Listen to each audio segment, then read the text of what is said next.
Sa loob ng 21 na tiniis kita dapat marunong kang tumanaw ng utang na loob, walang hiya ka. Ang daliri ng aking biyenan ay nanginginig sa harap ng aking mukha. Sa loob ng 21 taon, minaliit ako dahil sa kahirapan ng aking pamilya. Maghanda ng pagkain, maghugas ng plato, yumuko, iyan ang naging buod ng aking buhay may asawa. Nang bumagsak ang aking ama, nakiusap ako sa asawa ko para sa pampagamot niya. Ang sagot na bumalik sa akin ay, humanap ka ng paraan sa pamilya mo. Samantalang ilang araw lang ang nakalipas, masaya niyang inabutan ng 1 milyon at 500,000 piso ang kanyang nakababatang kapatid. Sa araw na pumanaw ang aking ama, nanginginig ang kamay na tinawagan ko ang aking asawa. Matapos ang ilang ring, may narinig akong mga boses sa kabilang linya. Isang anunsyo sa airport. Mahal, pumanaw na si tatay. Nanginginig ang boses ko. Narinig ko ang boses ng isang batang babae. Sir, nagsimula na po ang boarding. Inagaw ng biyenan ko ang telepono. Jasmine, 1 buwan na naming ni-book itong ika-70 birthday trip. Nandyan naman ang nanay mo para sa burol, di ba? Sa panahon ngayon, ang funeral homes na ang gumagawa ng lahat. At ibinaba ang telepono, nakangiting sumakay ng eroplano ang pamilya ng asawa ko. Naiwan akong mag-isa sa harap ng larawan ng aking ama. Nang gabing iyon, isang mensahe ang dumating mula sa isang hindi kilalang numero. May habilin po ang inyong ama. Ang ama kong akala ko'y mahirap. Ang ama kong habambuhay na minaliit dahil sa kawalan ng pera. Mayroon siyang itinago sa loob ng 30 taon para sa akin. Ano kaya ang nangyari? Bago magsimula ang kwento, mangyaring i-like at mag-subscribe at mag-iwan ng komento kung saan ka nakikinig para mapuno namin ng kaligayahan ang lugar na iyan. Ito ay sa lobby ng isang gusali sa Ayala Avenue, Makati City. Isang babae ang nakaluhod sa sahig na gawa sa marmol. Ang babaeng iyon na mahigit 70 anyos at nakasuot ng mamahaling Amerikana ay nanginginig habang nagmamakaawa. Jasmine, parang awa mo na tulungan mo ako. Ang kanyang paos na sigaw ay umalingaw sa buong lobby. Ang mga dumadaan ay nagsimulang huminto at lumingon. Mga bulungan, mga kamay na kumukuha ng cellphone para kumuha ng litrato. Sa harap ng lahat ng mga matang iyon, si Cora, ang aking biyenan, ay isinubsob ang kanyang noo sa sahig, kinalimutan ang kahihiyan. Sa harap niya, si Jasmine ay hindi kumikilos. Siya ang babaeng dati halos hindi makahinga sa harap ni Cora. Ang manugang na laging nakayuko, hindi makasagot at laging nag-aalala. Ngunit ngayon, ang mga mata ni Jasmine ay malamig at walang emosyon. Walang kahit katiting na panginginig sa kanyang mga labi. Guardia. Nagsalita si Jasmine. Ang kanyang boses ay mahinahon at kalmado. Pakisuyo, ihatid niyo po ang ginang na ito sa labas. 2 gwardiya ang lumapit at hinawakan ang mga braso ni Cora para itayo siya. Nagpumiglas si Cora at sumigaw, ngunit hindi lumingon si Jasmine. Bumukas ang pinto ng elevator at pumasok si Jasmine, naglaho sa paningin. Ito ang katapusan ng lahat. At ang kwentong ito ay nagsimula 1 buwan na ang nakalipas sa gabing iyon. 1 buwan na ang nakalipas, lampas 11:00 na ng gabi. Si Jasmine ay tumatakbo sa pasilyo ng ospital. Sa ilalim ng madilim na ilaw, namumutla ang kanyang mukha nang makarating siya sa harap ng Intensive Care Unit, ICU. Isang nurse ang lumapit at nagsabi, "Kayo po ba ang kamag-anak?" Ang pasyente po ay nagkaroon ng brain hemorrhage. Wala po siyang malay ngayon. Nanlambot ang mga tuhod ni Jasmine. Ang kanyang ama, si Danilo, ay 73 taong gulang na. Mag-isa siyang naninirahan. Matapos malugi ang kanyang negosyo noon, tahimik siyang namuhay sa isang maliit na apartment. Sa tuwing tatawag siya, lagi niyang sinasabing, "Ayos lang ako." Hindi siya kailanman humingi ng tulong kay Jasmine. Sa halip, siya pa ang nag-aabot ng pera tuwing may okasyon. Kailangan po siyang operahan. Pakipirmahan po ito. Nanginginig na pinirmahan ni Jasmine ang mga papeles. 2 milyong piso. Hindi ito halagang madaling mahanap. Naglakad si Jasmine sa isang sulok ng pasilyo at tinawagan ang kanyang asawa, si Marco. "Mahal, ako to. Inatake si tatay. Brain hemorrhage daw." Sa kabilang linya rinig ang tunog ng telebisyon. Ang boses ni Marco ay walang gana. O tapos, sa dalawang salitang iyon, nanlamig ang puso ni Jasmine. Kailangan natin ng pera para sa operasyon. 2 milyon. Humanap ka ng paraan sa pamilya mo. Sandaling hindi makapaniwala si Jasmine sa kanyang narinig. Ano, tumawag ka sa nanay mo? Alam mo namang gipit din tayo ngayon. Nagsimulang manginig ang mga labi ni Jasmine. Naalala niya ang nangyari, ilang araw lang ang nakalipas. Nang lumapit ang kanyang bayaw para humingi ng puhunan sa negosyo, agad na naglabas ang kanyang biyenan ng 1,500,000 piso. Walang pag-aalinlangan. Si Marco ay nasa tabi niya at sumang-ayon pa. Ngunit ngayon sa harap ng gastusin sa operasyon ng kanyang ama, ito ang sinasabi ng kanyang asawa. Mahal, pero yung puhunan ng bayaw ko binigay niyo agad. Buhay ni tatay ang nakataya rito. Iba yon, iba to. Pera ni nanay, yon hindi pera ko. At saka ano bang naitulong ng tatay mo sa atin? Hindi na nakapagsalita si Jasmine. 21 taon silang nagsama. Kapag minamaliit siya ng kanyang biyenan dahil mahirap ang kanyang pamilya, kapag hinahamak siya dahil hindi siya magkaanak na laging ganito ang kanyang asawa. Nagkukunwaring walang alam o kumakampi sa kanyang ina. Hindi man lang niya hinawakan ang kamay ni Jasmine para damayan. Sige, ako na ang bahala. Ibinaba ni Jasmine ang telepono at sumandal sa pader. Ang lamig ng pader ng ospital ay tumagos sa kanyang likod. Tumulo ang luha sa kanyang mga pisngi, ngunit hindi siya makaiyak ng malakas. Ramdam niya ang tingin ng mga nurse na dumadaan. Sa sandaling iyon, isang pamilyar na mukha ang papalapit mula sa kabilang dulo ng pasilyo. Ito si Mr. Reyes, ang matagal ng kaibigan ng kanyang ama. Ilang dekada na ang nakalipas, kasosyo niya ito sa negosyo. Puno ng pag-aalala ang kanyang muka na may mga puting buhok na. Jasmine, ikaw pala. Nabalitaan kong bumagsak si Danilo kaya nagmamadali akong pumunta. Tito, kayo po pala. Matagal na tiningnan ni Mr. Reyes ang kanyang ama sa bintana ng ACU. Napabuntong hininga siya habang pinagmamasdan ang kanyang kaibigan na nakahiga at may oxygen mask. Pagkatapos ay nagsalita siya sa mahinang boses. May iiwan daw si Danilo para sa'yo. Napatingin si Jasmine. Po, ano pong ibig niyong sabihin? Nag-atubili si Mr. Reyes na magsalita. Aakma na sanang magpaliwanag ngunit umiling. Hindi ko dapat sabihin to. Si Danilo mismo ang dapat magsabi. Kapag nagising na siya. Pagkasabi noon, tumalikod na si Mr. Reyes. Tulala si Jasmine habang pinagmamasdan ang kanyang papalayong likod. May iiwan ang kanyang ama. Ano ang ibig sabihin noon? Ang kanyang ama na namuhay ng simple at walang ari-arian. Ano ang iiwan niya? Makalipas ang ilang araw, isang himala ang nangyari at nagkamalay ang kanyang ama. Maging ang doktor ay nagulat sa bilis ng kanyang paggaling. Mahigpit na hinawakan ni Jasmine ang kamay ng kanyang ama na hirap huminga kahit may oxygen mask. Payat at butot balat na kamay. Nang makita ang mga ugat na litaw sa kamay na iyon, namula ang mga mata ni Jasmine. Tay, gising na po kayo? Ako po to, si Jasmine. Bahagyang iminulat ni Danilo ang kanyang mga mata. Ang kanyang mga matang walang pokus ay dahan-dahang hinanap ang mukha ng kanyang anak. Gumalaw ang kanyang tuyong mga labi. Jasmine, anak. Tay, magsalita po kayo. Patawarin mo ako, anak. Nagsimulang mamuo ang luha sa mga mata ni Jasmine. Buong buhay niya, laging ito ang sinasabi ng kanyang ama. Patawad dahil hindi niya naibigay ang magandang buhay. Patawad dahil ang tanging nasabi niya ay magtiis sa hirap ng buhay may asawa. Ano po bang sinasabi niyo? Wala po kayong dapat ihingi ng tawad. Itinaas ni Danilo ang kanyang nanginginig na kamay at hinaplos ang kamay ng kanyang anak.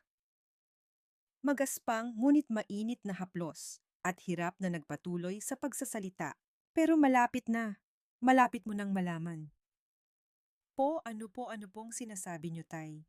Sa halip na sumagot, bahagyang ngumiti ang kanyang ama. Ang ngiting iyon sa kanyang kulubot na muka ay may bahid ng kalungkutan. Dahan-dahang pumikit ang kanyang mga mata. Hindi maintindihan ni Jasmine ang kahulugan ng mga salitang iyon. Inisip niyang marahil ay nagsasalita lang ng kung ano-ano ang kanyang ama dahil sa kanyang kondisyon.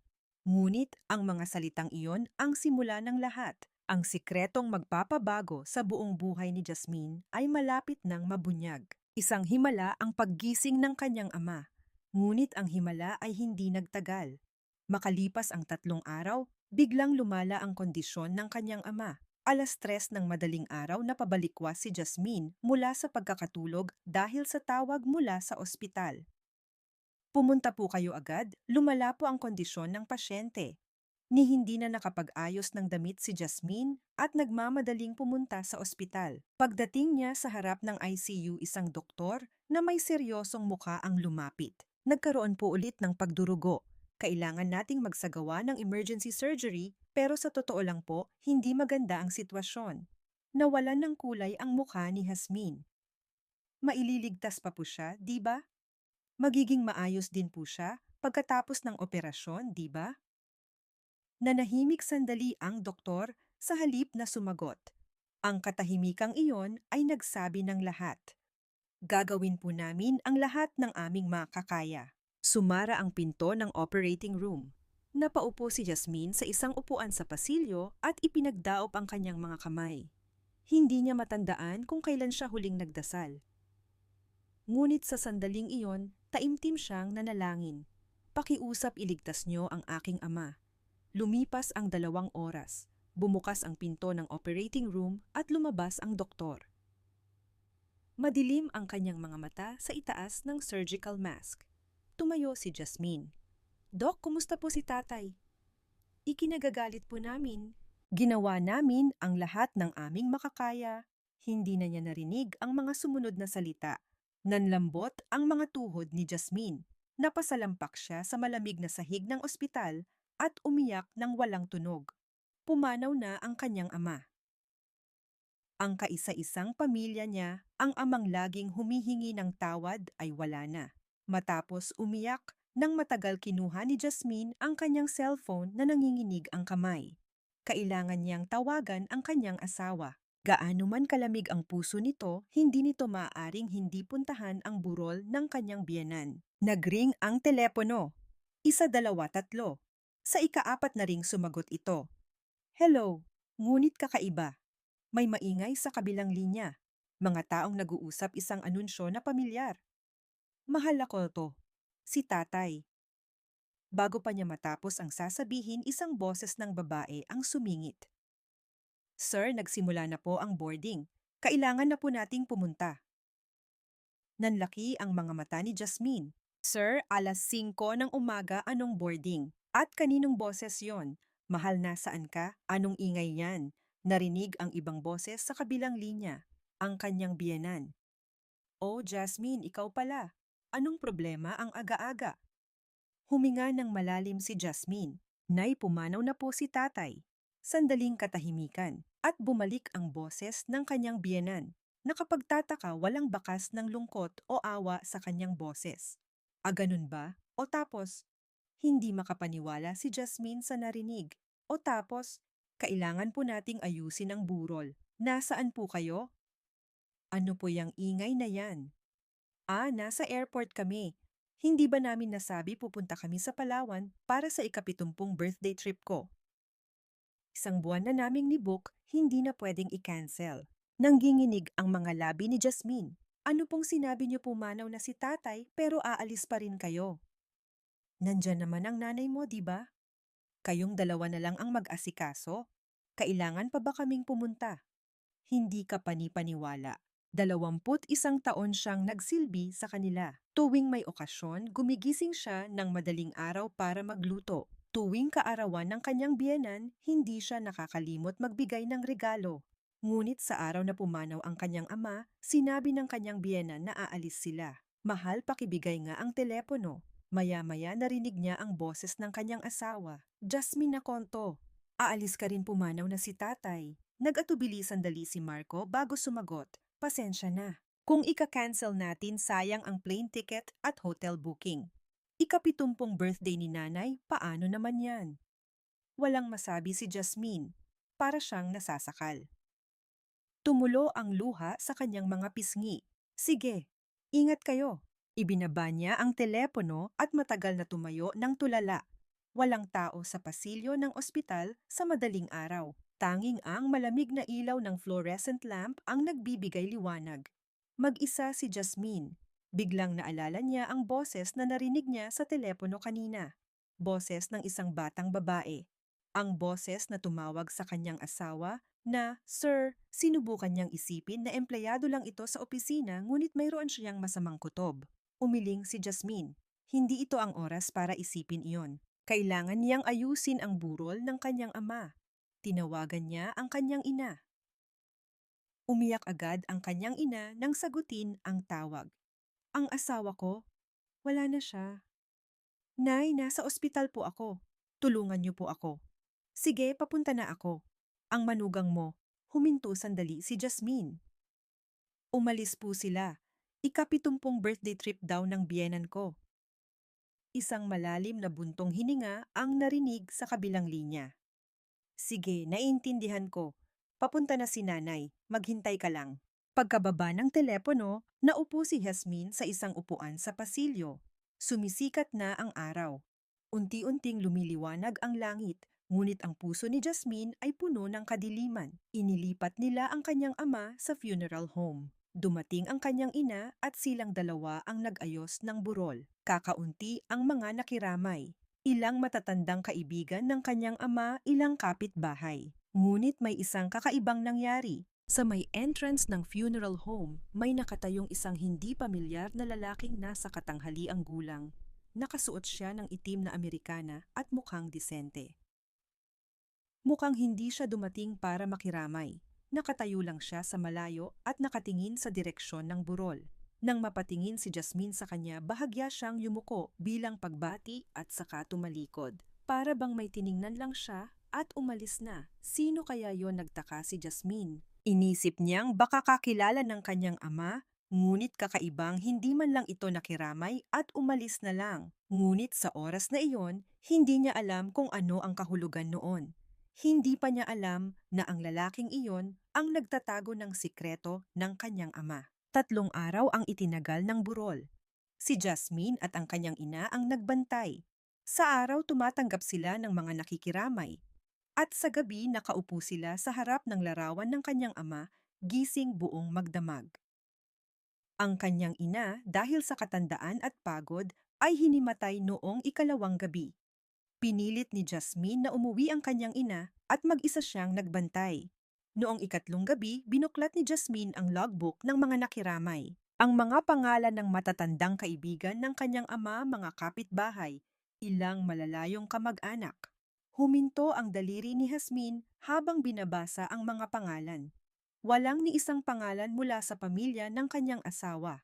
Ang kanyang asawa, biyenan, bayaw, at hipagwalang sino man sa pamilyang kasama niya sa loob ng 21 taon ang dumalaw.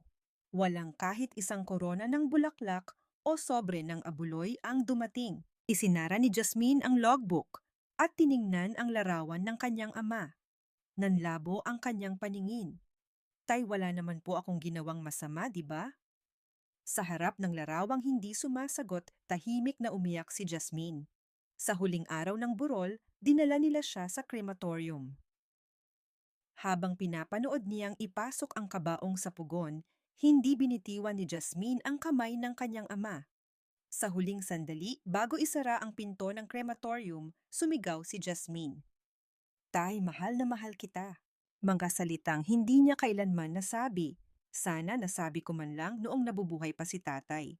Pagsisisi ang tumusok sa kanyang puso. Pagkatapos ng cremation, tinanggap niya ang urna. Mas magaan kaysa sa inaasahan niya. Ang kanyang amang nabuhay ng 73 taon ay bumalik bilang isang magaan na abo. Mahigpit na niyakap ni Jasmine ang urna sa kanyang dibdib at nagtungo sa columbarium. Pagdating doon, isang staff ang lumapit. "Kayo po ba ang pamilya ni Ginoong Danilo Cruz? Dito po tayo." Sinundan niya ang staff. Ang loob ng columbarium ay malinis at maayos at isang magandang pwesto na nasisikatan ng araw. Sa pinakamagandang lokasyon, malapit sa bintana, naroon ang pwesto ng kanyang ama. Ito po ang pwesto ng inyong ama. Nagtaka si Jasmine. Pero hindi pa po ako nakakapagkontrata para sa pwesto. Tumango ang staff at sumagot. Nabayaran na po ng inyong ama ang pwesto noong nabubuhay pa siya. 10 taon na po ang nakalipas. Nanlaki ang mga mata ni Jasmine. 10 taon si tatay po. Opo, isinulat din po niya ang pangalan ninyo sa kontrata. Sinabi po niya na kapag dumating kayo, i-guide namin kayo. Tulala si Jasmine habang yakap ang urna. 10 taon na ang nakalipas noong 63 taong gulang pa lang ang kanyang ama. Noon pa pala niya ito inihanda. Paano nakakuha ng ganito kagandang pwesto ang kanyang amang namuhay ng simple at walang pera? Naalala niya ang sinabi ni Mr. Reyes, may iiwan daw ang tatay mo. Naalala rin niya ang huling sinabi ng kanyang ama. Malapit mo nang malaman. Parang may koneksyon, ngunit hindi pa niya maintindihan kung ano iyon. Inilagay niya ang urna sa nitso at nagdasal. Tay, magpahinga na po kayo. Dadalawin ko po kayo palagi. Paglabas ng columbarium, lumingon si Jasmine. Tinatamaan ng sikat ng araw ang pwesto ng kanyang ama. Para bang nakangiti ang kanyang ama. Makalipas ang 1 linggo, bumalik ang pamilya ng kanyang asawa mula sa kanilang biyahe. Tumawag ang kanyang biyenan. Jasmine, pumunta ka sa bahay mamayang gabi. Sabay-sabay tayong maghapunan at magkwentuhan tungkol sa biyahe. Nanahimik sandali si Jasmine. Ang mga taong hindi pumunta sa burol ng kanyang ama ay gustong magkwento tungkol sa kanilang biyahe. Nag-init ang kanyang ulo ngunit pinigilan niya ito. Sige po, Nay. Opo. Pagsapit ng gabi, pagdating niya sa bahay ng kanyang biyenan, naroon ang buong pamilya. Si Marco ang kanyang biyenan na si Cora ang kanyang bayaw, at hipaglahat ay mukhang malusog at sunog sa araw. Sa mesa sa sala nagkalat ang mga litrato mula sa kanilang biyahe. Hasmin, dito ka umupo. Tingnan mo ang mga litrato. Ikinumpas ng kanyang biyenan. Umupo si Jasmine sa sofa at tiningnan ang mga litrato.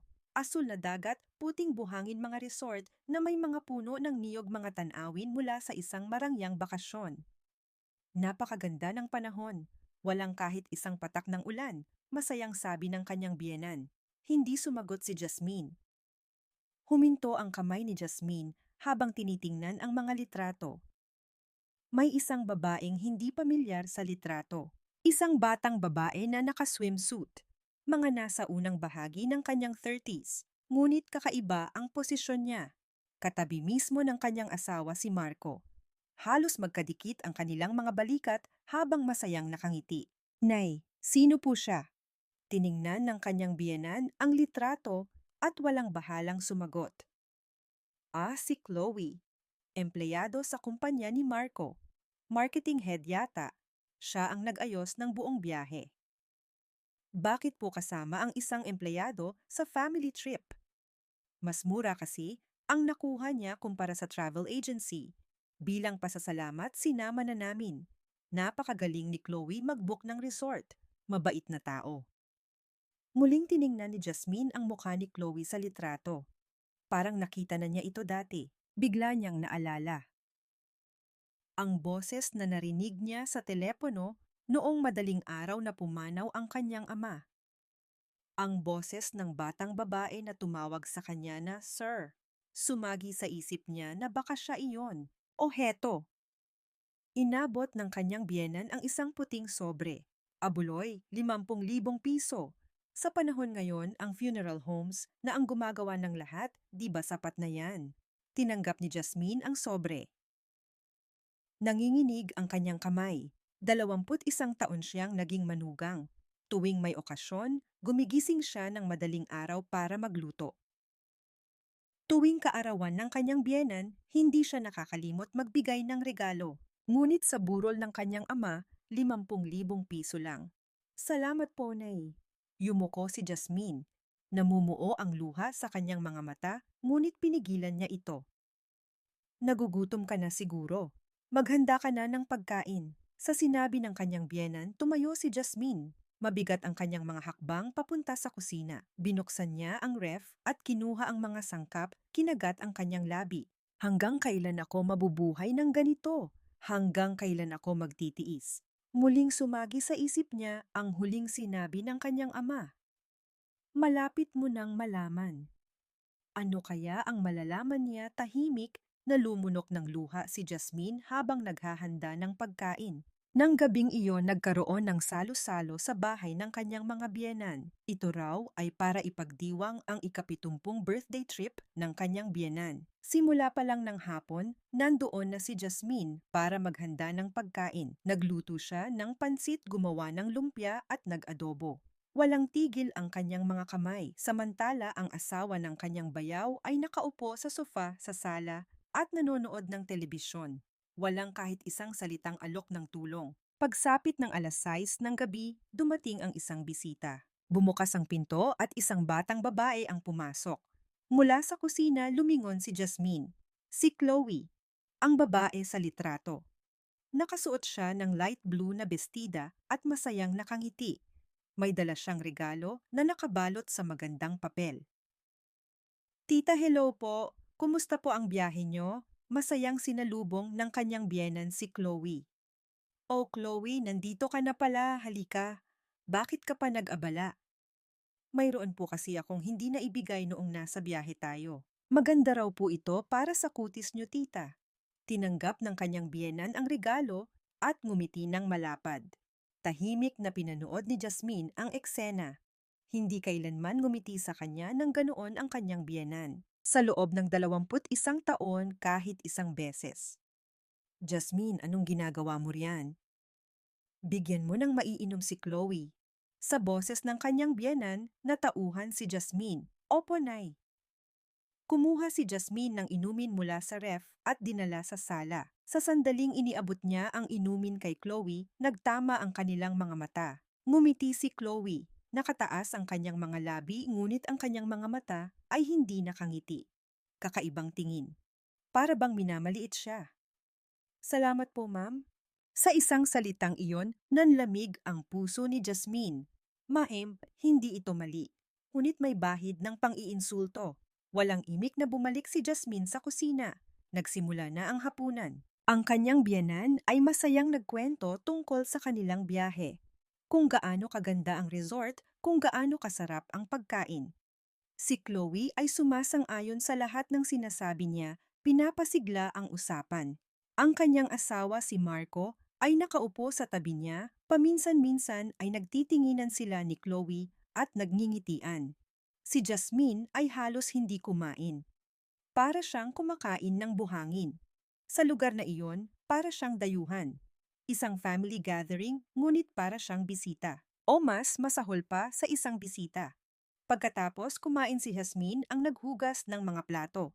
Habang naghuhugas, pinakikinggan niya ang usapan sa sala. Chloe, salamat sa gabing ito. Bumalik ka ulit. Boses ng kanyang biyenan. Opo, tita. Salamat din po. Sige po, mauna na ako. Narinig niya ang pagtayo ni Chloe. Biglang narinig niya ang boses ng kanyang asawa. Chloe, ihahatid na kita. Gabi na delikado kung mag-isa ka. Huminto ang mga kamay ni Jasmine. Ibinaba niya ang hinuhugasang plato at tumingin sa sala. Nakatayo na ang kanyang asawa, hawak ang susi ng kotse. Okay lang po, sir. Magta-taxi na lang ako. Mahirap makakuha ng taxi sa ganitong oras. Ihahatid na kita. Sumingit ang kanyang biyenan. Oo, Marco. Ihatid mo na si Chloe. Delikado para sa isang batang babae na mag-isa sa gabi. Hinubad ni Jasmine ang kanyang apron at lumabas sa sala. Mahal, sabay na ako. Uuwi na rin ako. Lumingon ang kanyang asawa. At mula sa kanyang pitaka, kumuha siya ng 2,500 pisong papel at iniabot kay Jasmine. Lukot na pera. Mag-taxi ka na lang, magkaiba tayo ng direksyon. Tulala si Jasmine habang tinitingnan ang pera. Magkaiba ng direksyon. Paano niya nalaman kung saan nakatira si Chloe? Bakit parang natural lang na alam niya ang direksyon ng bahay ng babaeng iyon? Mahal, gabi na umalis na kayo. Bukas na tayo magkita. Hindi na tumingin muli sa kanya ang kanyang asawa. Lumabas sila ni Chloe sa pinto. Malakas na sumara ang pinto. Tiningnan ni Jasmine ang lukot na 1,000 piso sa kanyang kamay.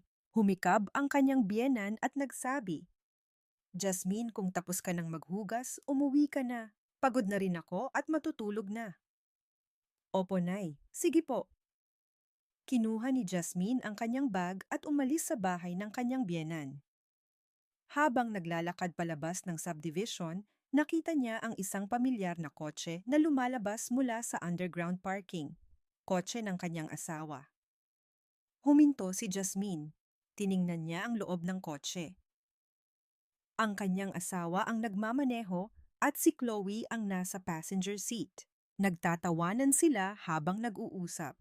Nakita niya kung paano tumawa si Chloe nang nakatingala. Tumawa rin ang kanyang asawa. 21 taon silang nagsama. Ngunit hindi niya matandaan kung kailan niya huling nakitang tumawa ng ganoon ang kanyang asawa. Hindi bababa sa tuwing magkasama sila, hindi ganoon ang ekspresyon niya. Lumabas ang kotse sa subdivision. Matagal na nakatayo si Jasmine sa lugar na iyon. Malamig ang hangin ng gabi. Ang 1,000 piso sa kanyang kamay ay sumasayaw sa hangin. Sumakay siya ng taxi pauwi. Sa bintana, mabilis na dumadaan ang mga ilaw ng gabi sa Maynila. Ang mga kumikinang na ilaw ay nanlalabo dahil sa kanyang mga luha. Tahimik na umiyak si Jasmine. Nakatingin lang siya sa bintana para hindi mapansin ng taxi driver. Ano ang naging mali? Sa loob ng 21 taon, ginawa niya ang lahat. Sinubukan niyang maging isang mabuting asawa. Sinubukan niyang maging isang mabuting manugang. Ngunit bakit naging ganito? Bakit sa ibang babae nakangiti ang kanyang asawa habang sa kanya ay isang lukot na 1,000 piso ang inihahagis dumating siya sa bahay? Isang bahay na walang laman. Binuksan niya ang ilaw at hinubad ang sapatos. Napaupo siya sa sofa sa sala. Tuyo na ang kanyang mga luha. Ang natira ay isang pakiramdam ng kawalan. Biglang nag-vibrate ang kanyang cellphone sa loob ng bag. Kinuha niya ito at nakita ang isang text message mula sa isang hindi kilalang numero. Binuksan ni Jasmine ang mensahe. Kayo po ba si Miss Jasmine Cruz, anak ni Ginoong Danilo Cruz? Ako po si Attorney de la Cruz. May habilin po ang inyong ama. May mahalaga po akong sasabihin, kaya't mangyaring tumawag po kayo kapag may oras na kayo. Nanlaki ang mga mata ni Jasmine. Habilin? May habilin ang kanyang ama. Anong habilin? Wala namang ari-arian ang kanyang ama. Lumabas ang mga salita sa kanyang bibig. Nalugi ang negosyo ng kanyang ama noon. Tahimik siyang namuhay sa isang maliit na apartment. Imposibleng mayroon siyang habilin na kayamanan. Ngunit naalala niya ang mga kakaibang pangyayari. Ang lalaking nakatingin sa malayo sa burol. Ang kwento sa columbarium na 10 taon nang binayaran ng kanyang ama ang pwesto. At ang huling sinabi ng kanyang ama, malapit mo nang malaman. Baka, nagsimulang kumabog ang kanyang dibdib. Parang may nagkokonekta. Parang nabubuo na ang puzzle. Ngunit hindi pa rin malinaw ang buong larawan. Aakma na sana siyang mag-reply sa abogado nang may dumating na isa pang mensahe. Sa pagkakataong ito mula sa kanyang asawa. Sa opisina ako matutulog. May maaga akong meeting bukas. Matagal na tiningnan ni Jasmine ang mensahe. Sa opisina matutulog pagkatapos ihatid si Chloe. Anong oras? Na para matulog sa opisina, hindi siya nag-reply. Inilapag niya ang cellphone sa sofa at tumingin sa kisame. Gulong-gulo ang kanyang isip. Ano ang mayroon sa pagitan ng kanyang asawa at ni Chloe? Ano ang habilin ng kanyang ama? Walang katapusan ang kanyang mga iniisip. Nahiga siya sa kama ngunit hindi makatulog. Pabalik-balik siya bago muling kinuha ang cellphone. Binasa niya muli ang mensahe mula sa abogado. May habilin po ang inyong ama. Naalala niya ang mukha ng kanyang ama. Ang kanyang ama na nakahiga sa kama sa ospital, hirap na nagsasalita. Humihingi ng tawad, ngunit sinabi niyang malapit na niyang malaman. Tay, ano po ba ang malalaman ko? Niyakap ni Jasmine ang cellphone sa kanyang dibdib at ipinikit ang mga mata. Hindi siya dinalaw ng antok. Nagpaikot-ikot siya hanggang sa marinig ang huni ng mga ibon sa madaling araw. Bukas, malalaman niya kung ano ang sikretong iniwan ng kanyang ama at kung paano nito babaguhin ang kanyang buhay. Sumisikat na ang araw sa labas ng bintana. Bumangon si Yasmin. Buo na ang kanyang desisyon. Kailangan kong makipagkita sa abogado. Nagsisimula na ang isang bagong araw. At malapit nang magsimula ang isang bagong buhay para kay Jasmine. Kinaumagahan tinawagan ni Jasmine ang abogado. Hello po, si Attorney De La Cruz po ba ito? Ako po si Jasmine Cruz na nag-text sa inyo kagabi. Isang kalmadong boses ng lalaki ang sumagot sa kabilang linya. Miss Cruz, salamat po sa pagtawag. Nakita ko po kayo sa malayo noong burol ng inyong ama. Balak ko po sanang makiramay, ngunit naisip kong hindi pa iyon ang tamang panahon, kaya't umuwi na lang ako. Nanlaki ang mga mata ni Jasmine. Ang lalaking nakatingin sa malayo sa burol ay ang abogadong ito. Paano po kayo naging magkakilala ni tatay? Mas maganda po kung personal tayong mag-usap. Kung may oras po kayo ngayon, maaari po ba kayong pumunta sa aking opisina? May mga mahahalagang dokumento po akong ipapakita. Nag-atubili sandali si Jasmine. Sumagi sa isip niya na baka isa itong scam. Marami siyang naririnig na ganitong modus para makapangloko ng pera. Ngunit naalala niya ang huling sinabi ng kanyang ama. Malapit mo nang malaman. Sige po, i-text niyo po sa akin ang address. 10:00 ng umaga dumating si Jasmine sa isang law office sa Ortigas. Mas malaki ito kaysa sa inaasahan niya.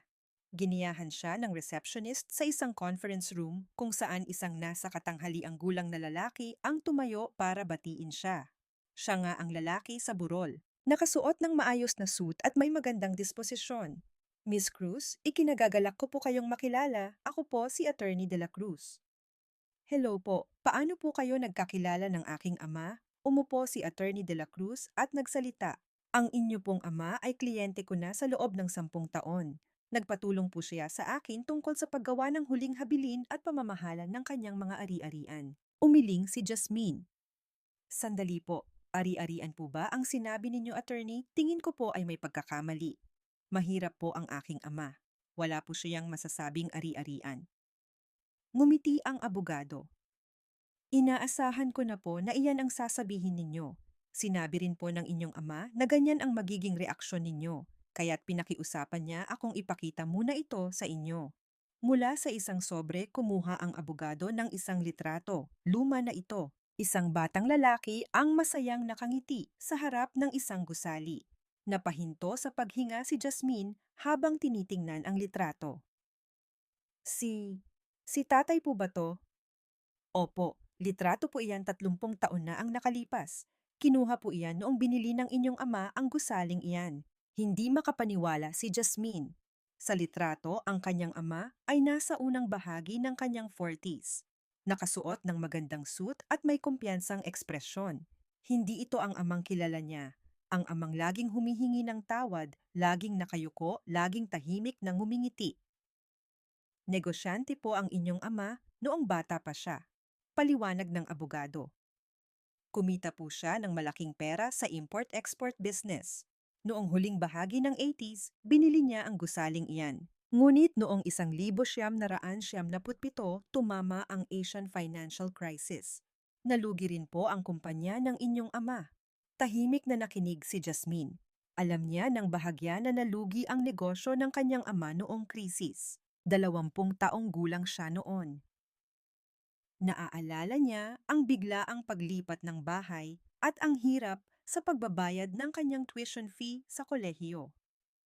Nawala po ang lahat sa kanya ngunit ipinaglaban niya ang gusaling iyan hanggang sa huli. Kumuha ng isa pang dokumento ang abogado. Ito po ang titulo, pakitingnan po. Nanginginig na tinanggap ni Jasmine ang dokumento. Nang makita niya ang address na nakasulat sa itaas, para siyang hihimatayin. Ayala Avenue, Makati City. Sa Makati po ito.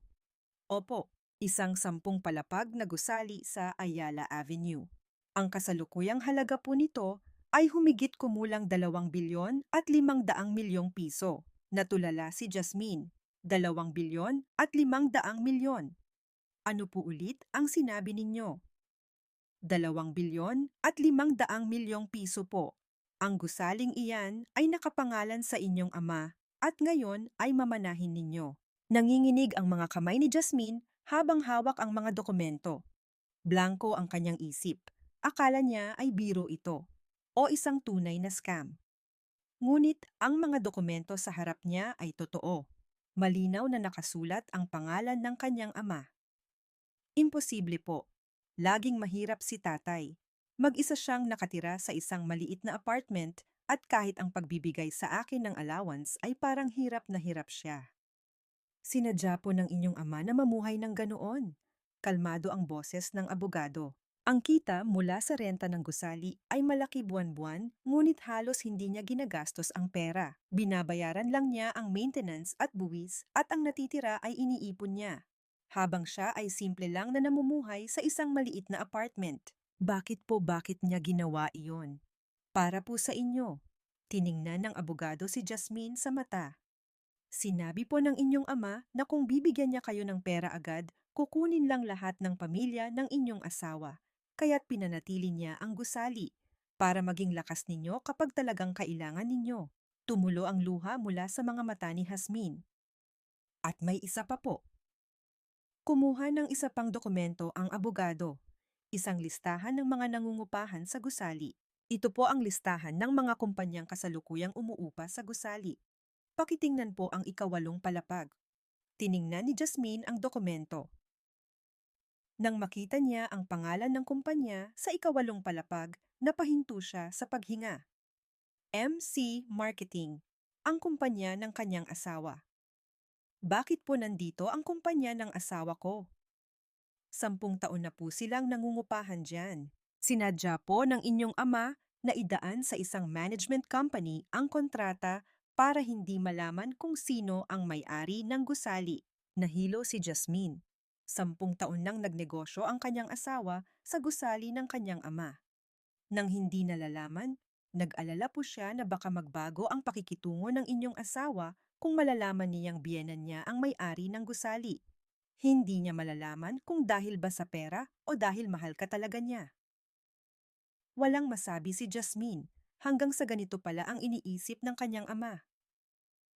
Nagtago siya ng 30 taon dahil sa pag-aalala sa kanyang anak. Panghuli pinabibigay niya po ito sa inyo. Inabot ng abogado ang isang sobre. Nakasulat sa puting sobre ang isang pamilyar na sulat kamay. Para kay Jasmine, sulat ng kanyang ama. Nanginginig na binuksan ni Jasmine ang sobre. May isang sulat sa loob. Jasmine, anak, kung binabasa mo ito, marahil ay wala na ako sa tabi mo. Buong buhay ko, lagi akong nagsisisi para sa'yo. Dahil hindi kita nabigyan ng magandang buhay. Dahil walang maayos na gamit na naibigay sa'yo noong ikinasal ka. Dahil pinapanood lang kita na minamaliit ng mga biyenan mo at wala akong magawa. Totoong wala akong perang magagamit noon. Hindi ko rin maibenta ang gusaling ito. Dahil ito ay para lamang sa'yo. Nadudurog ang puso ko tuwing nakikita kitang nahihirapan sa kanila. Ngunit nagtiis ako dahil baka lalo ka lang mahirapan kung makikialam ako. Ngayon mamuhay ka ng may dignidad. Huwag kang yuyuko. Mas malakas ang tatay mo kaysa sa inaakala mo. Ganoon ka rin, dahil anak kita. Mahal kita, Jasmine.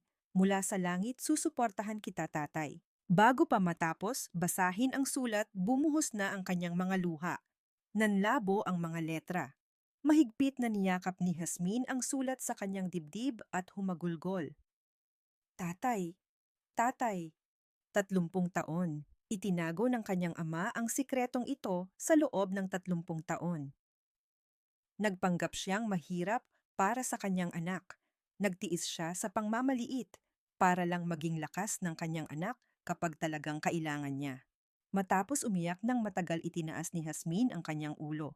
Namamaga ang kanyang mga mata, ngunit iba na ang kanyang tingin. Attorney, ano po ang susunod kong gagawin? Kailangan po nating simulan ang proseso ng paglilipat ng mana. Tutulungan ko po kayo. At kailangan nyo na rin pong pagdesisyunan kung paano ninyo pamamahalaan ang gusali.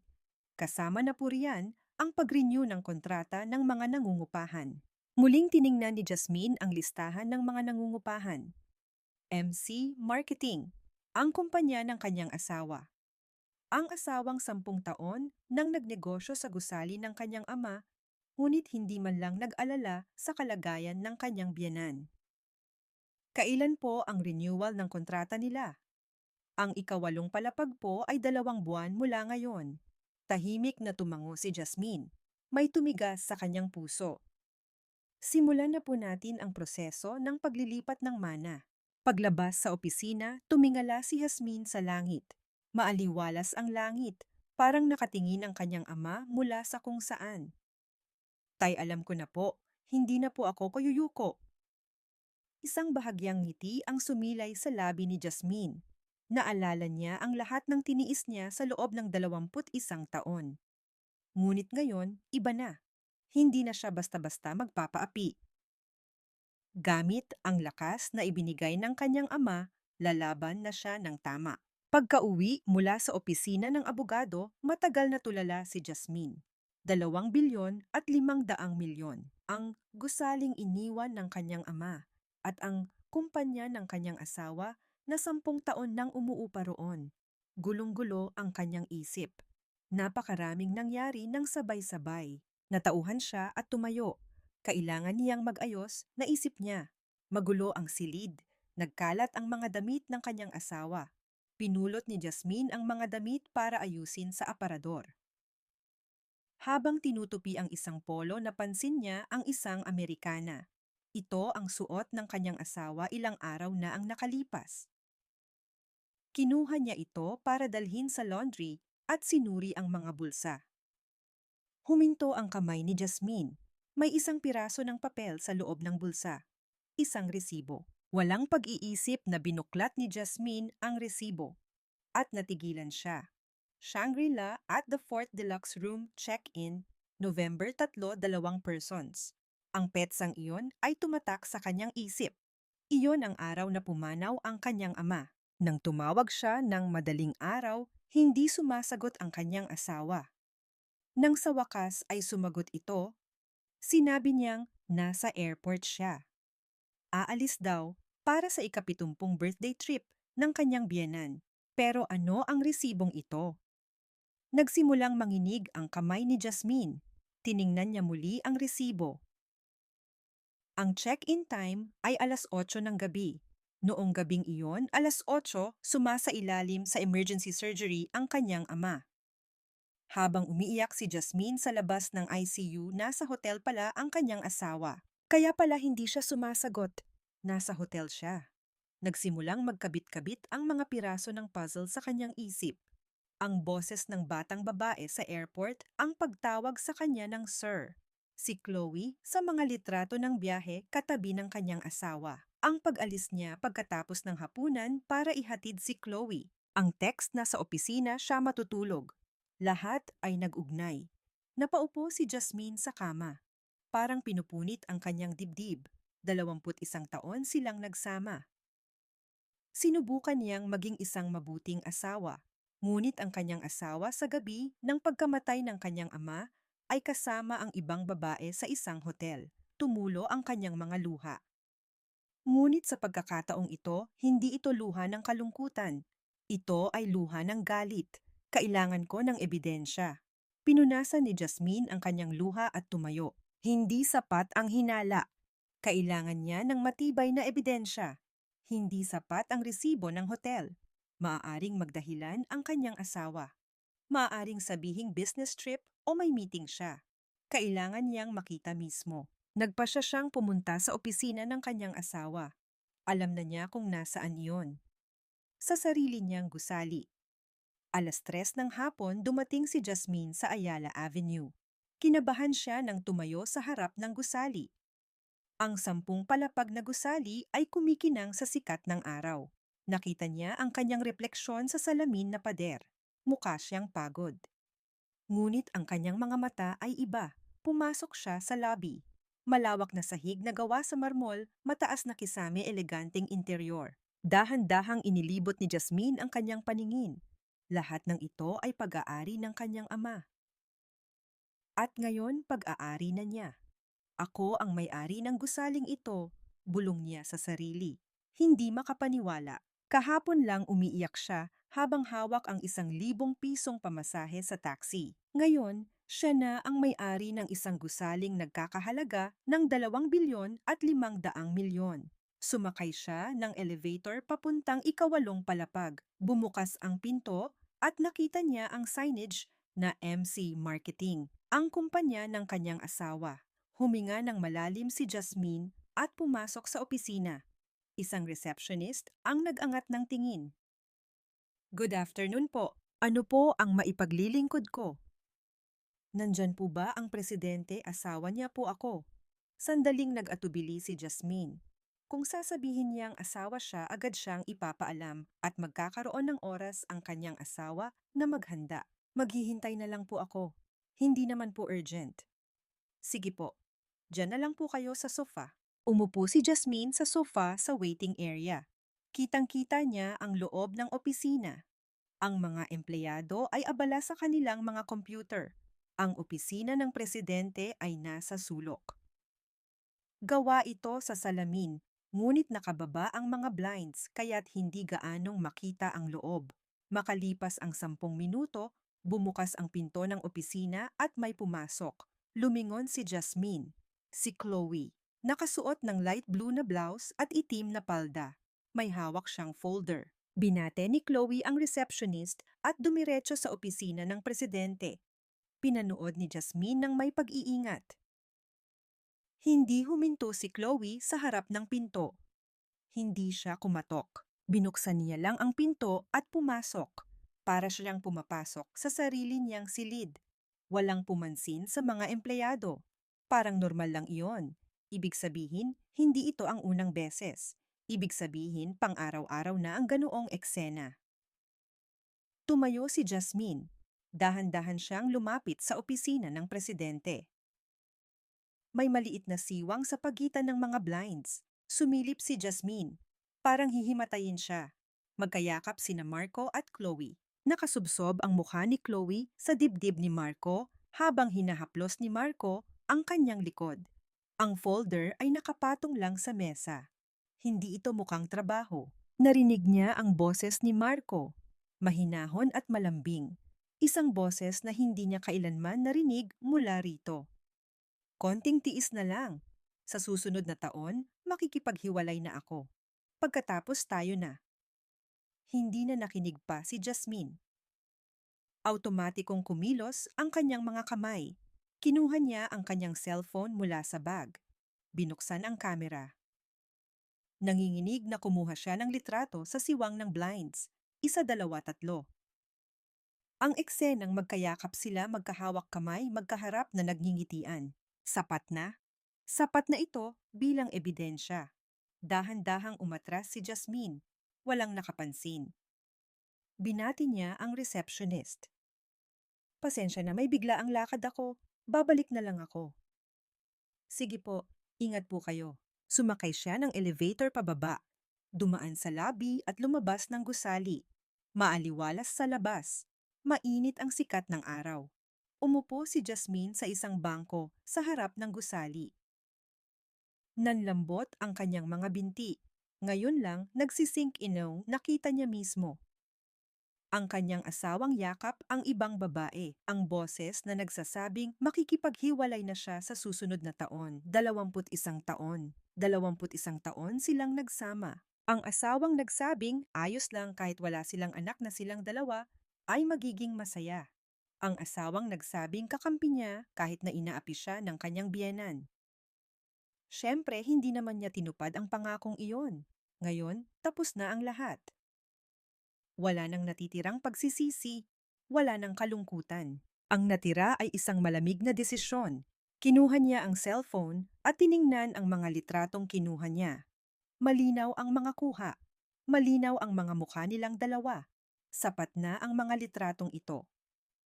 Tumingala si Jasmine sa langit. Asul na langit na may mga puting ulap na dahan-dahang gumagalaw. Parang nakatingin ang kanyang ama mula sa kung saan. Tay, nakita ko na po lahat. Nanginginig ang kanyang boses. 21 taon akong nagtiis. Ngayon, nakikita ko na ang katapusan. Isang patak ng luha ang tumulo. Ngunit agad niya itong pinunasan. Wala nang oras para umiyak. May kailangan siyang gawin. Tumayo si Jasmine mula sa bangko. Tiningnan niya muli ang gusali.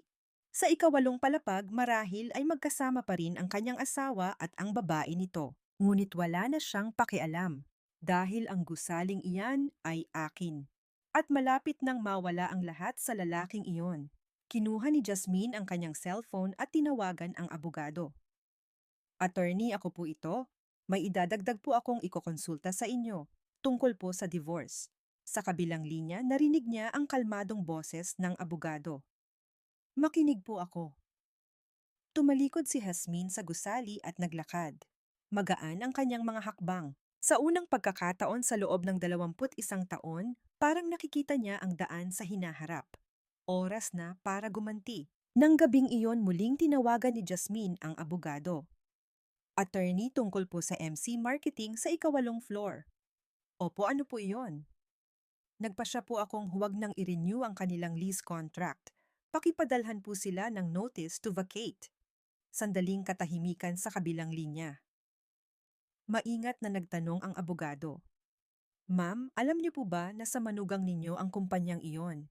Alam ko po. Kaya ko nga po ginagawa ito.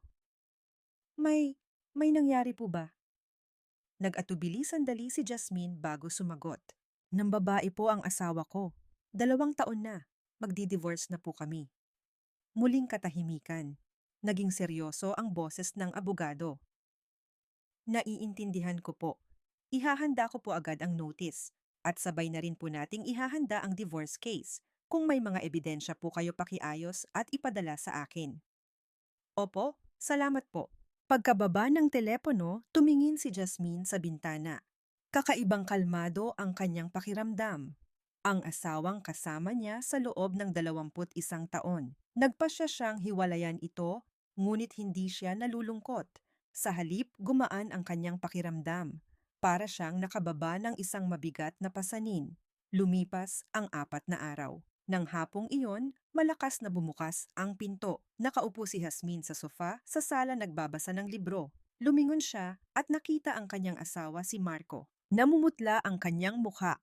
Hawak niya ang isang sobre. Ano to? Sigaw ni Marco. Iwinawagayway ang sobre. Dahan-dahang ibinaba ni Jasmine ang kanyang libro. Ang alin? Itong notice to vacate. Inihagis ni Marco ang mga papeles sa mesa. Sinulyapan ni Jasmine ang mga ito. Ang notice mula sa abogado. Notice of non-renewal of lease contract. Bigla na lang ayaw mag-renew ng may-ari ng building. 10 taon tayong walang problema, tapos bigla na lang walang imik na tiningnan ni Jasmine ang kanyang asawa. At bakit pangalan mo ang nakalagay dito bilang nagpadala, Jasmine Cruz? Magpaliwanag ka. Pataas ng pataas ang boses ni Marco. Kalmado pa rin si Jasmine. Tumayo siya mula sa sofa at hinarap ang kanyang asawa. Bakit kaya pangalan ko ang nasa notice? Ikaw ang mag-isip. Naguluhan ang mukha ni Marco. Dahan-dahang nagpatuloy si Jasmine. Dahil ako ang may-ari ng building. Nanlaki ang mga mata ni Marco. Ano? Ang building na yan sa Ayala Avenue, sa akin yan. Ipinamana sa akin ni tatay. Tulala si Marco. Nakabuka ang bibig, nakatingin kay Jasmine. Hindi makapaniwala. Anong pinagsasabi mo? Anong building ng tatay mo? Imposible. Kumuha si Jasmine ng isang dokumento mula sa drawer. Ang titulo ng lupa. Inilahad niya ito kay Marco. Tingnan mo. Nanginginig na kinuha ni Marco ang dokumento. Mabilis na gumalaw ang kanyang mga mata. Address ng building. Pangalan ng may-ari, Danilo Cruz. Inilipat kay Jasmine Cruz. Mana, totoo to. Sa loob ng 10 taon, lahat ng binayad mong renta napunta lahat kay tatay. Hindi mo lang alam. Nawalan ng kulay ang mukha ni Marco. Nanlambot ang kanyang mga binti at napaupo siya sa sofa. 2,500,000,000 ang halaga ng building na yan. Ang buwanang kita sa renta pa lang ay mahigit 20 milyon. Kalmado ang boses ni Jasmine. Walang emosyon. Para siyang nagkukwento ng buhay ng iba. Alam mo ba kung bakit itinago ni tatay? Dahil baka magbago ang pakikitungo mo kapag nalaman mo. Hindi niya malalaman kung dahil ba sa pera o dahil mahal mo talaga ako. Nag-angat ng tingin si Marco. Aakma sanang magsalita. Ngunit naunahan siya ni Jasmine. At tingnan mo rin to. Kumuha ng isa pang papel si Jasmine. Ang resibo ng hotel. Inilahad niya ito kay Marco. November 3, Shangri-La, 2 persons. Alam mo ba kung anong araw to? Nanigas ang mukha ni Marco. Araw na pumanaw si tatay. Habang umiiyak ako sa labas ng ICU, nasa hotel ka, sino ang kasama mo? Kinagat ni Marco ang kanyang labi. Walang lumalabas na salita. Hindi mo na kailangang sumagot. Alam ko na. Kinuha ni Jasmine ang kanyang cellphone at ipinakita ang mga litrato. Ang mga litratong kuha sa opisina, si Marco at Chloe na magkayakap magkahawak kamay, magkaharap na nagngingitian. Sabi mo sa susunod na taon, makikipaghiwalay ka na. Pagkatapos kayo na. Di ba? Namutla ang mukha ni Marco. Nanginginig ang kanyang mga mata habang tinitingnan ang mga litrato. Yasmin, ito ay isang, "Huwag ka nang magpaliwanag. Ayokong marinig." Matigas ang boses ni Jasmine. Umalis ka. Nag-angat ng tingin si Marco. Ano? Umalis ka? Bahay ko to. Binili ko to gamit ang perang minana ko kay tatay. Wala kang lugar dito. Tumayo si Marco. Jasmine, sandali. Mag-usap tayo, may hindi ka naiintindihan. Hindi naiintindihan. Ang mga litrato ba'y hindi ko naiintindihan? Ang resibo. Ang ano? Pakinggan mo muna ako. Si Chloe at ako ay, magkatrabaho lang? Magkaibigan lang? Lumapit si Jasmine. Umatras si Marco. 2 taon. Alam kong 2 taon na kayong nambababae. Alam din ni nanay. Alam niyong lahat, ako lang ang tangang hindi nakakaalam. Nanginginig ang mga mata ni Marco. Tila wala na siyang maidahilan.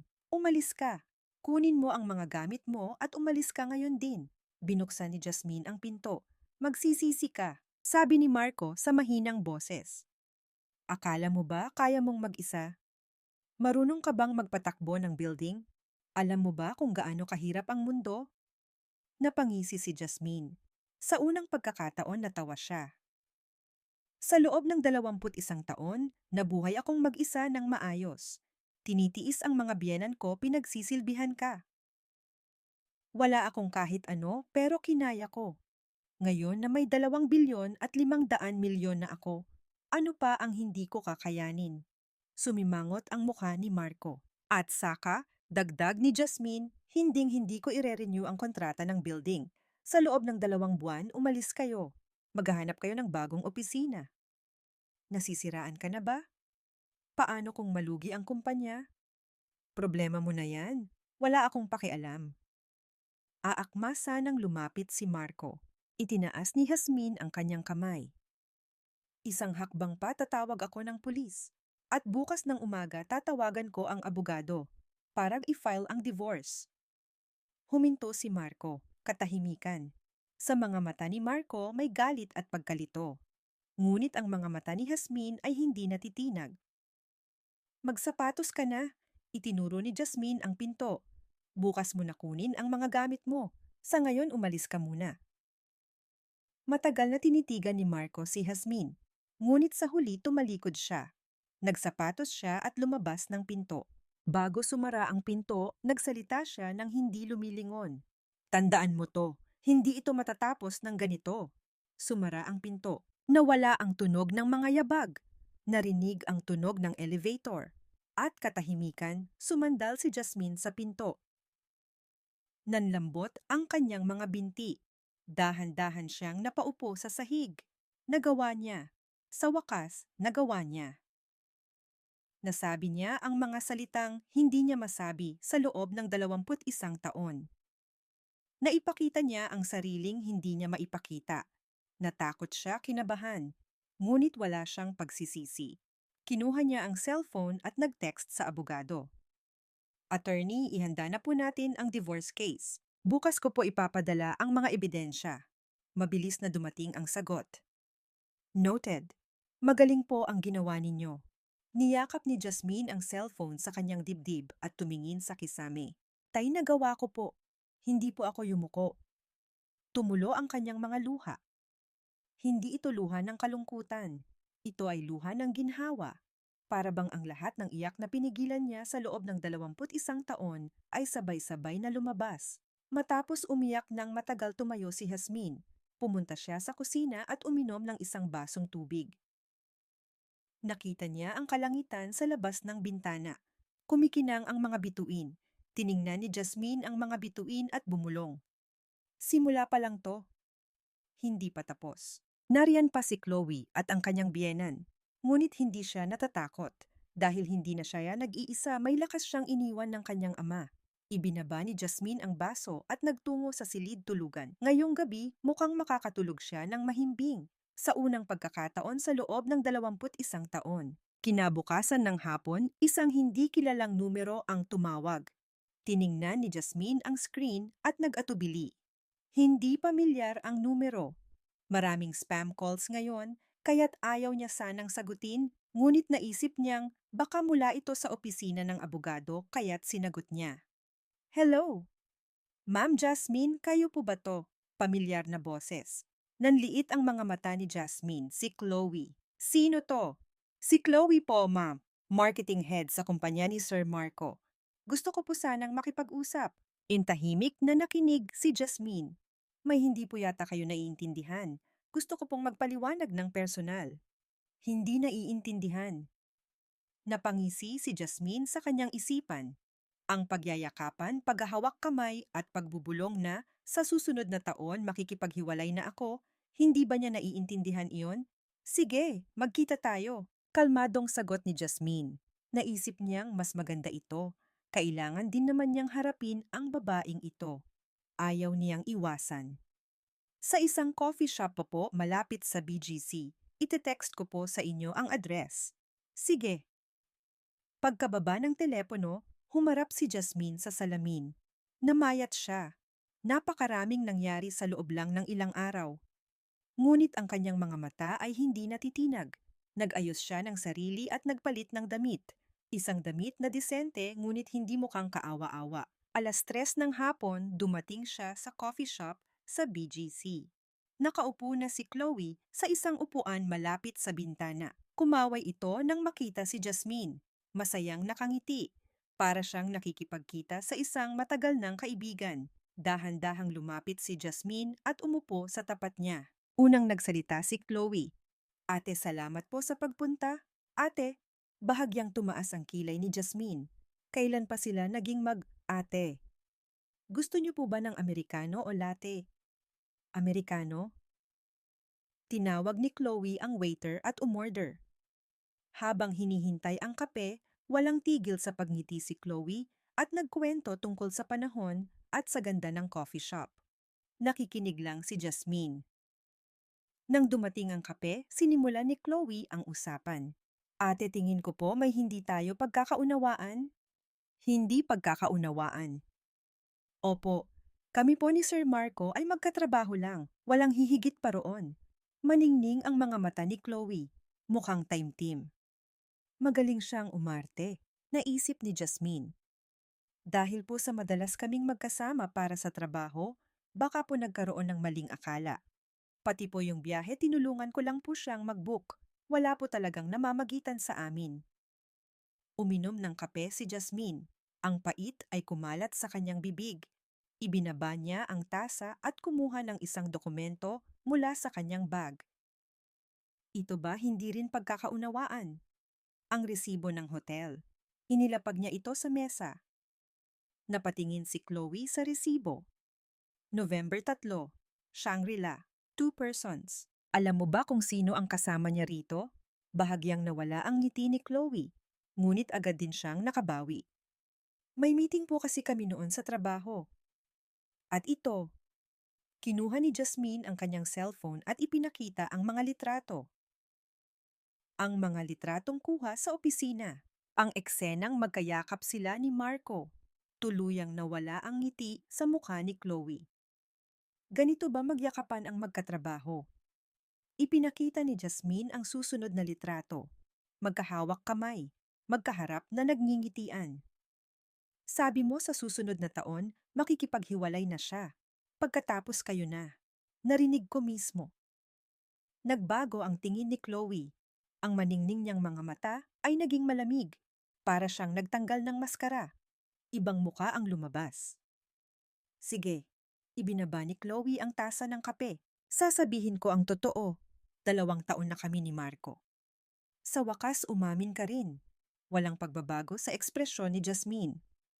Noong una, paghanga lang. Pero habang tumatagal, naging totoo na. Mahal din ako ni Marco. May kinuha si Chloe mula sa kanyang bag. Isang maliit na litrato. Inilapag niya ito sa mesa. Isang ultrasound picture. Buntis ako. 6 na buwan na. Anak namin ni Marco. Nanlaki ang mga mata ni Jasmine. Buntis. May anak. Alam na rin po ng biyenan ninyo. Sang-ayon po sila sa kasal namin. Matagal na raw po kasi silang gustong magkaapo. Sumilay ang isang ngiti sa labi ni Chloe. Isang ngiti ng tagumpay. Ikaw ate, 21 taon kang walang anak. Sabi ni Marco, wala naman daw pagmamahal sa kasal ninyo. Tungkulin lang daw ang dahilan kung bakit kayo nagsama. Bawat salita ay parang patalim. Kinagat ni Jasmine ang kanyang labi. Ako maibibigay ko kay Marco ang isang bagong buhay. May anak, may pagmamahal. Ikaw ate, anong maibibigay mo? Lumapit si Chloe. Ate, prangkahan na tayo. Walang dala kang dumating, kaya walang dala ka ring aalis. Pantay lang, di ba? Kung tatanggap ka ng konting danyos at tahimik na aalis, mas maganda para sa lahat. Walang imik na tiningnan ni Jasmine si Chloe. Mukhang naniniwala si Chloe na nanalo na siya. Naniniwala siyang ang pagbubuntis niya ang magpapabago sa lahat. Dahan-dahang nagsalita si Jasmine. Chloe. Opo. Yung building kung nasaan ang opisina ng asawa ko. Yung 10 palapag na building sa Ayala Avenue. Tumango si Chloe. Alam mo ba kung sino ang may-ari noon? Tumaas ang kilay ni Chloe. Hindi niya maintindihan kung bakit napunta sa building ang usapan. Hindi po. Bakit po? Ngumiti si Jasmine. Sa unang pagkakataon, ngumiti siya. Akin yon. Nanigas ang ekspresyon ni Chloe. Po, 2 bilyon at 500 milyon ang halaga. Ang buwanang renta pa lang ay mahigit 20 milyon. Nawalan ng kulay ang mukha ni Chloe. Ipinamana sa akin ni tatay noong pumanaw siya. Hindi pala alam ng asawa ko na sa loob ng 10 taon, sa building pala ng biyenan niya siya nagnegosyo. Inubos ni Jasmine ang kanyang kape. Ang tunog ng pagbaba ng tasa ay umaling-aungaw sa tahimik na coffee shop. At ngayon, hindi ko na ire-renew ang kontrata nila. Sa loob ng 2 buwan, kailangan na nilang umalis. Ang kumpanya ng asawa mo. Nakabuka ang bibig ni Chloe. Walang lumalabas na salita. Walang dala kang dumating, kaya walang dala ka ring aalis. Ibabalik ko sa iyo ang mga salitang yan. Tumayo si Jasmine. Ikaw, Chloe, ang dumating na walang dala. Hindi ko alam kung anong inaasahan mong makuha sa pagnanakaw ng asawa ng iba, pero ngayon wala ng opisina ang lalaking yan. Kapag nalugi ang kumpanya, ano pa ang matitira sa kanya? Namutla ang mukha ni Chloe. Nanginginig ang kanyang mga labi. At saka, dagdag ni Jasmine habang kinukuha ang kanyang bag, huwag mo akong tawaging ate. Hindi kita binigyan ng permiso. Aakma sanang magsalita si Chloe, ngunit tumalikod na si Jasmine at naglakad. Pagbukas ng pinto, nagsalita siya nang hindi lumilingon. Sa susunod sa coffee shop, sa ground floor ng building ko, kita iimbitahan. Mas masarap ang kape roon. Sumara ang pinto. Lumabas si Jasmine sa coffee shop at tumingala sa langit. Maaliwalas ang langit. Parang unti-unting nawawala ang bigat sa kanyang dibdib. Buntis, anak. Kung sasabihing hindi masakit ang mga salitang iyon, kasinungalingan. Ang hindi pagkakaroon ng anak sa loob ng 21 taon ang pinakamalaking sugat ni Jasmine. Dahil dito, habang buhay siyang minaliit ng kanyang biyenan. Ngunit ngayon, iba na. Nariyan pa rin ang sugat, ngunit hindi na siya babagsak dahil dito. May iniwan ang kanyang ama. Hindi lang pera. Ang payong mamuhay ng may dignidad. Ang payong huwag yuyuko. Kinuha ni Jasmine ang kanyang cellphone at tinawagan ang abogado. Attorney, ako po ito. Kinausap ko na po yung babae. Buntis po siya, 6 na buwan na. Sa kabilang linya narinig niya ang boses ng abogado. Noted. Isasama po natin yan sa kaso. Mas lalo pong naging malinaw ang kasalanan niya. Opo, salamat po. Pagkababa ng telepono, naglakad si Jasmine. Habang naglalakad sa gitna ng maraming tao sa BGC, naisip niya. Isa na lang ang natitira, ang kanyang biyenan. Ang taong alam ang lahat ngunit nagtago kinunsinti ang panloloko at kumampi kay Chloe. Humigpit ang kanyang kamao. Ang huling laban ay nalalapit na. Makalipas ang 2 araw, matapos makipagkita kay Chloe, tumawag ang kanyang biyenan. Jasmine, pumunta ka rito sa bahay ngayon din. Malamig ang kanyang boses. Ibang-iba sa tono na ginagamit niya kapag tinatawag si Jasmine. May huli tayong pag-uusapan. Pumunta ka rito sa loob ng 1 oras. At bigla na lang ibinaba ang telepono. Tiningnan ni Jasmine ang kanyang cellphone at napangisi. May huli silang pag-uusapan. Mabuti. Mayroon din siyang sasabihin. Kinuha niya ang kanyang bag. Maingat niyang sinuri ang mga dokumentong galing sa abogado. Ito na ang magiging huling araw. Ang araw na ilalabas niya ang lahat ng tiniis niya sa loob ng 21 taon. Pagdating niya sa bahay ng kanyang biyenan, naroon ang buong pamilya sa sala. Sa gitna ng sofa nakaupo ang kanyang biyenan na si Cora. Sa tabi niya nakayuko ang kanyang asawa na si Marco. Sa tapat nila naroon ang kanyang bayaw at hipag. At nakakagulat, nandoon din si Chloe. Nakaupo sa isang silya sa sulok, hawak ang kanyang tiyan. Kitang-kita na ang umbok nito. Tiningnan ni Jasmine ang eksena mula sa entrada. Para itong isang korte. Siya ang nasasakdal na hahatulan. Umupo ka. Itinuro ng kanyang biyenan ang isang bakanteng upuan. Dahan-dahang naglakad si Jasmine at umupo. Lahat ng mata ay nakatuon sa kanya. Diretsuhin na natin. Nagsimula ang kanyang biyenan. Ayusin na natin ang usapan sa diborsyo. Danyos, 1,000,000 at 500,000 piso. Pera para sa bagong bahay, 5,000,000. Lahat-lahat 6 na milyon at 500,000. Tahimik na nakinig si Jasmine. Kapag pumayag ka, i-renew mo ang kontrata ng building at kilalanin mo ang anak ni Chloe bilang anak ni Marco. Pagkatapos, tapos na ang usapan. Matigas ang boses ng kanyang biyenan, parang isang desisyon na ipinapaalam. Hindi ito negosasyon, kundi isang utos. Dahan-dahang itinaas ni Jasmine ang kanyang ulo. Nagtama ang kanilang mga mata. Hindi ako papayag. Kumunot ang noo ng kanyang biyenan. Ano? Hindi po ako papayag sa mga kondisyon na yan, katahimikan. Ang asawa ng kanyang bayaw ay nagulat. Ang kanyang bayaw ay mukhang naguguluhan. Si Marco ay nakayuko pa rin. Namula ang mukha ng kanyang biyenan. Anong sabi mo? Naglalakas loob kang tumanggi. Opo, hindi po ako papayag. 21 taon kitang pinakain, anong naitulong ng pamilya mo. Dumating kang walang dala, kumain na tulog lahat dito sa bahay namin. Sumigaw ang kanyang biyenan. Sumimangot ang kanyang mukha. Ano bang meron sa tatay mo? 1 taong nabuhay at namatay na mahirap. Galing ka sa ganoong pamilya, tapos naglalakas loob kang... Naging malamig ang tingin ni Jasmine. Ang lahat ng kanyang tiniis ay sumabog. Ngunit ang kanyang boses ay nanatiling kalmado. Pinakain niyo po ako. Dahan-dahang nagsalita si Jasmine. Sa loob ng 10 taon, alam niyo po ba kung saan napunta ang lahat ng renta na binayad ng kumpanya ng asawa ko? Nanigas ang ekspresyon ng kanyang biyenan. Napunta po kay tatay. Dahil sa kanya ang building na yon. Natahimik ang sala. Nagkatinginan ang kanyang bayaw at hipag. Hindi nila maintindihan. Kung pagsasama-samahin niyo po ang renta na binayad sa loob ng 10 taon, magkano po kaya yon? Pag-isipan niyo po ulit kung sino ang nagpakain kanino. Kinagat ng kanyang biyenan ang kanyang labi. Aakma sanang magsalita ngunit natigilan.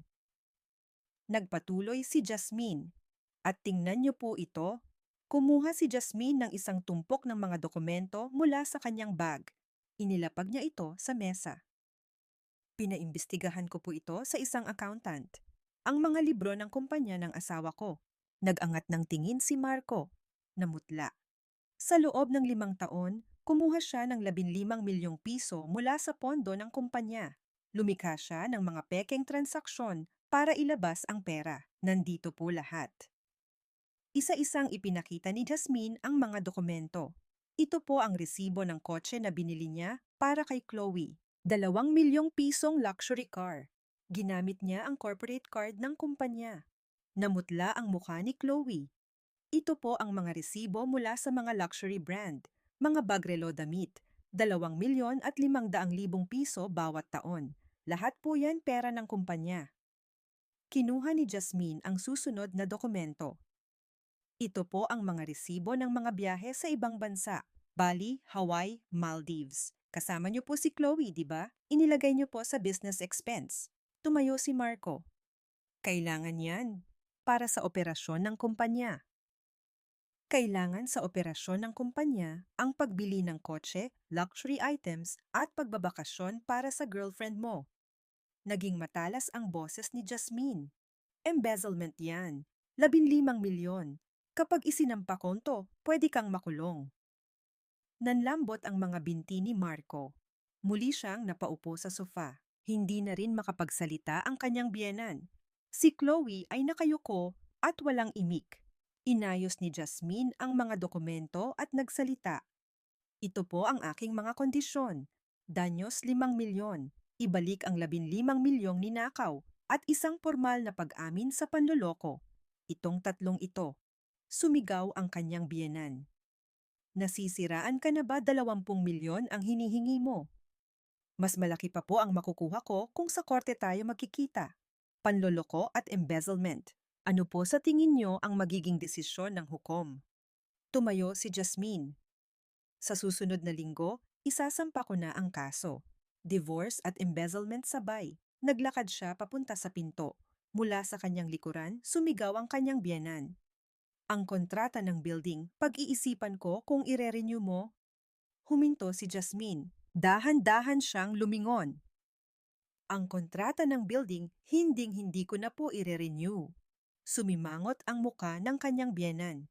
Sa loob ng 2 buwan, umalis kayo. Maghahanap kayo ng bagong opisina. Habang papunta sa pinto, may humawak sa kanyang braso. Si Marco. Namumula ang kanyang mga mata. Jasmine, parang awa mo na. Nanginginig ang kanyang boses. Kapag nawala ang kumpanya, tapos na tayong lahat. Parang awa mo na isang pagkakataon pa. Tiningnan ni Jasmine ang mukha ni Marco. Ang mukhang kasama niya sa loob ng 21 taon. Ang mukhang minsan niyang minahal. Ngunit ngayon, wala na siyang maramdaman. Sa loob ng 21 taon, anong ginawa mo para sa akin? Naging mahinahon ngunit mabigat ang boses ni Jasmine. Noong minamaliit ako ng mga biyenan ko, anong ginawa mo? Noong hinahamak ako dahil hindi ako magkaanak, nasaan ka? Kinagat ni Marco ang kanyang labi. Tila wala siyang masabi. Noong pumanaw si tatay, nasa hotel ka, kasama ang ibang babae. Hindi ka man lang pumunta sa burol. Wala ang pangalan mo sa logbook. Alam mo ba yon? Namuo ang luha sa mga mata ni Marco. Ngunit hindi na tinag si Jasmine. Sa loob ng 21 taon, nanood ka lang. Habang dinudurog ako ng nanay mo, nakatayo ka lang sa tabi at nanonood. Tinanggal ni Jasmine ang kamay ni Marco. Hindi na ako magpapaapi. Ipinangako ko kay tatay. Hindi na ako yuyuko. Binuksan niya ang pinto. Bago lumabas, lumingon siya. Ang kanyang biyenan si Marco, ang kanyang bayaw, at hipag si Chloe, lahat sila ay tulala. Sa korte na lang tayo magkita. Sumara ang pinto. Naglakad siya sa pasilyo. Pinindot ang pindutan ng elevator. Bumukas ang pinto at pumasok siya. Sa pagsara ng pinto, tumulo ang kanyang mga luha. Ang lahat ng kanyang tiniis ay sabay-sabay na lumabas. Ang iyak na pinigilan niya sa loob ng 21 taon. Ang sakit ng pangmamaliit. Ang lungkot ng hindi pagiging minamahal. Dumating ang elevator sa ground floor. Bumukas ang pinto. Pinunasan ni Jasmine ang kanyang luha at lumabas. Kumikinang ang mga bituin sa kalangitan. Dumampi ang malamig na hangin sa kanyang pisngi. Ngunit kakaiba mainit ang kanyang pakiramdam. Hindi ito luha ng kalungkutan. Ito ay luha ng ginhawa. Ang luha na naghugas sa 21 taon ng hinanakit. Tumingala si Jasmine sa langit. Parang nakatingin ang kanyang ama mula sa kung saan. Tay, nagawa ko po. Hindi po ako yumuko hanggang sa huli. Umihip ang hangin. Para bang sumasagot ang kanyang ama. Magaling anak. Pinunasan ni Jasmine ang kanyang luha at naglakad. Ngayon, nakikita na niya ang katapusan. Sa susunod na linggo, magsisimula na ang kaso at lahat ay matatapos na. Isang bagong buhay ang naghihintay. Sa pagkakataong ito, hindi na siya nag-iisa. May mga iniwan ang kanyang ama. Hindi lang pera, kundi tapang at dignidad. Ngumiti si Jasmine habang naglalakad sa gabi. Sa unang pagkakataon sa loob ng 21 taon, magaan ang kanyang mga hakbang. 6 na buwan ang lumipas sa family court ng Quezon City. Nakaupo si Jasmine naghihintay sa desisyon ng hukom. Sa tabi niya ay si Attorney De La Cruz. Sa tapat nila nakaupo si Marco at ang kanyang abogado. Ibang-iba na ang itsura ni Marco. May maitim na bilog sa ilalim ng kanyang mga mata at humpak ang kanyang mga pisngi. Inayos ng hukom ang mga papeles at nagsalita. Matapos suriin ang mga ebidensyang isinumite ng nagsasakdal, malinaw na napatunayan ang pangangalo niya ng nasasakdal. Kumabog ang dibdib ni Jasmine. Bukod pa rito, nakumpirma rin ang paggamit ng nasasakdal sa pondo ng kumpanya para sa personal na kapakanan. Tumingin ang hukom kay Jasmine. Dahil dito, pinapawalang bisa ng korte ang kasal ng nagsasakdal at nasasakdal at inuutusan ang nasasakdal na magbayad ng danyos na 5 milyong piso. Pumalo ang gavel. Tapos na. Ang 21 taon ng pagsasama ay opisyal nang natapos. Ipinikit ni Jasmine ang kanyang mga mata. Gumaan ang kanyang pakiramdam para bang isa-isang nababawasan ang kanyang mga pasanin. Paglabas ng korte, nakipagkamay siya sa kanyang abogado. Tapos na po ba talaga? Opo, malaya na po kayo. Ngumiti ang abogado. Ngumiti rin si Jasmine. Mahirap ang nakalipas na 6 na buwan. Ngunit kinaya niya. Hindi siya yumuko hanggang sa huli. Habang naglalakad palabas, nakita niya ang isang pamilyar na mukha. Ang kanyang dating biyenan si Cora. Nakaupo ito sa isang bangko at tumayo nang makita siya. Jasmine. Hindi huminto si Jasmine. Lumapit si Cora. Jasmine, ito ba ang gusto mo? Wasakin ang pamilya? Dahan-dahang lumingon si Jasmine. Opo, ito po ang gusto ko. Sumimangot ang mukha ni Cora. Aakma sanang magsalita. Ngunit tumalikod na si Jasmine at naglakad. Wala na siyang kailangang marinig. Paglabas ng gusali, nakakasilaw ang sikat ng araw. Paparating na ang tag-araw. Tumingala si Jasmine sa langit. Maaliwalas at asul na langit. Isang buwan ang lumipas. Nabalitaan niyang tuluyan nang bumagsak ang kumpanya ni Marco. Pagkaalis sa building, hindi na sila nakahanap ng bagong opisina. Dahil biglaan ang pagpapaalis, wala silang sapat na oras para maghanap. Isa-isang umalis ang mga kliyente. Nag-resign din ang mga empleyado dahil hindi na sila napapasahod. Umalis na rin daw si Chloe. Nang malugi ang kumpanya at maubos ang pera, hindi na ito nagpakita.